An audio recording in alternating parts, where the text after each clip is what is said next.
राजीव, अभिषेक बनर्जी पर ये हमला, अब आप इसको किस तरह से देख रहे हैं? क्योंकि अगर सोनारपुर, अगर इसकी बात की जाती है तो ये बेहद ही संवेदनशील एरिया कहा जाता है, यहाँ बिना प्रोटेक्शन के चले जाना। और दूसरी तरफ क्योंकि ये पहला हमला किसी टीएमसी नेता पर नहीं है, इससे पहले सौगत राय, महुआ मोइत्रा भी ऐसे एक विरोध का सामना कर चुकी हैं, तो किस तरह से आप देख रहे हैं एक के बाद एक ये जो घटनाक्रम जिस तरह से सामने आ रहे हैं? वाकई में क्या बंगाल की क्या परिपाटी वो बदल चुकी है और अब इसी तरह के हमें घटनाएं यहां पर देखने को मिलेगी? देखिए पूजा, पोस्ट पोल वायलेंस इसके पहले भी बंगाल में होता रहा है। ये वहाँ का एक पॉलिटिकल कल्चर है बंगाल का। लेकिन इस तरह से बड़े नेताओं का, सांसदों का, विधायकों का, पूर्व मंत्रियों का इस तरह से हमला होना, ये एक नई बात देखने में आ रही। पोस्ट पोल वायलेंस तो बंगाल में होता रहा है, मैंने आपको बताया। देखिए भारतीय जनता पार्टी की जो सरकार इतनी बड़ी चेंज के साथ आई है, 30 वर्षों के शासनकाल के बाद, 34 वर्षों के शासनकाल के बाद वहाँ शासन बदला और 15 साल के बाद अब बदला।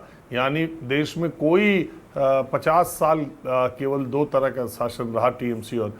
असल में बंगाल में प्रॉब्लम क्या है पूजा की, जैसे सीपीएम में जो गुंडे, जो उस तरह के आपराधिक प्रवृत्ति के लोग थे, जो सीपीएम में जिनकी वजह से जनता सताई जाती थी और जो असामाजिक तत्व थे, टीएमसी आने के बाद उन्होंने टीएमसी का दामन पकड़ लिया।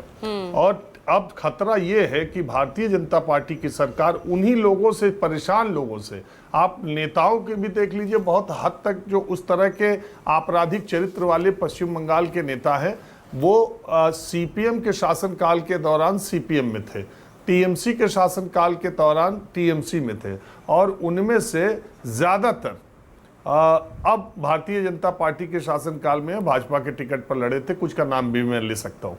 और अगर आप आपराधिक रिकॉर्ड वाले कैंडिडेट्स को देखेंगे तो पता चल जाए।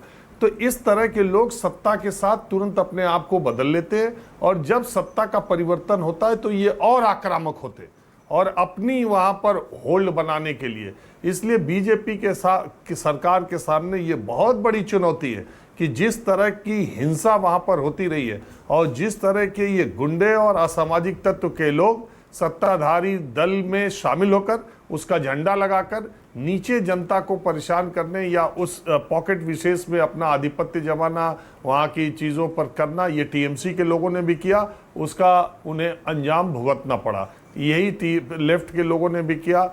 मैंने आपको बताया था एक बार पहले आपके कार्यक्रम में कि सीपीएम के जो कार्यालय थे वो ज़्यादातर बाद में जब टीएमसी शासन में आई तो उन ज़्यादातर कार्यालयों पर टीएमसी के लोगों ने, और वही लोग थे, लोग वही है, बस झंडा बदल जा रहा है, फिर उन्होंने टीएमसी का झंडा लगा के फिर उन्हीं लोगों का उस इलाके में वर्चस्व बना रहा। अब वही लोग होंगे, देखिएगा आगे चल करके वो टीएमसी के झंडे को हटा करके बीजेपी का झंडा लगाएंगे। यानी पार्टी का झंडा बदल जाता है, लेकिन ग्राउंड स्तर पे जो बदमाश लोग हैं वो बदलते रहते हैं पार्टी के साथ साथ। ये सबसे बड़ी चुनौती भारतीय जनता पार्टी के साथ की सरकार के सामने होगी कि ये जो रिपीटेड एफर्ट पिछले 45-50 सालों से वहाँ चलता आ रहा है वो न चले, और ये जो पॉलिटिकल वायलेंस और कल्चर का जो पॉलिटिकल कल्चर जो वहाँ का बना हुआ है, बड़ी विरोधाभासी बातें हैं।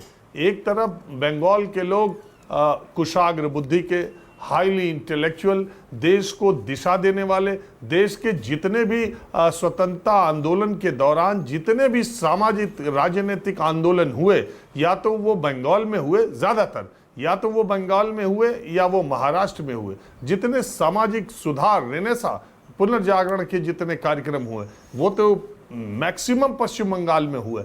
और एक तो ये है, दूसरे तरफ लोकतांत्रिक अधिकारों की बात करना, सेकुलरिज्म की बात करना, रिपब्लिक की बात करना, ये बंगाल के सारे थिंकर्स की तरफ से बात आई। चाहे आप सुभाष चंद्र बोस को देख लीजिए, चाहे रविन्द्रनाथ टैगोर को देख लीजिए, चाहे जिन भी वहाँ के लोगों को देख लीजिए। और दूसरी तरफ वहाँ की राजनीतिक जो माहौल है उसमें चुनावी हिंसा, चुनाव के लिए हिंसा, राजनीतिक कार्यकर्ताओं का दमन और इस तरह की चीज़ें हैं। मुझे लगता है कि बीजेपी की सरकार अभी अभी आई है, इसलिए तुरंत ही उसको कुछ कह देना, 1 महीने के भीतर उसके साथ ज्यादती होगी। समय देना चाहिए, शायद इसमें कुछ सुधार हो। लेकिन अभिषेक बनर्जी जैसे नेता पर, जो एक पार्टी के राष्ट्रीय महासचिव हैं, अपनी पार्टी में नंबर 2 हैं और फॉर्मर चीफ मिनिस्टर के भतीजे हैं, उनको इस तरह हेलमेट पहनना पड़े। और तो ये 6 महीने के लिए जो पैरामिलिट्री फोर्स है वहाँ पर क्या कर रही है?